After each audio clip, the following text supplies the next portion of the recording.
ఇంటిలోన ఇరుకుండదే, ప్రతి మనసులోన చోటుందిలే.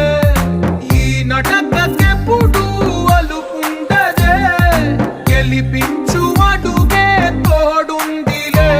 విడివిడిగా వీళ్ళు పదాలే ఒకటైన వాక్యమల్లే ఒక తీయటి అర్థం చెప్పారుగా.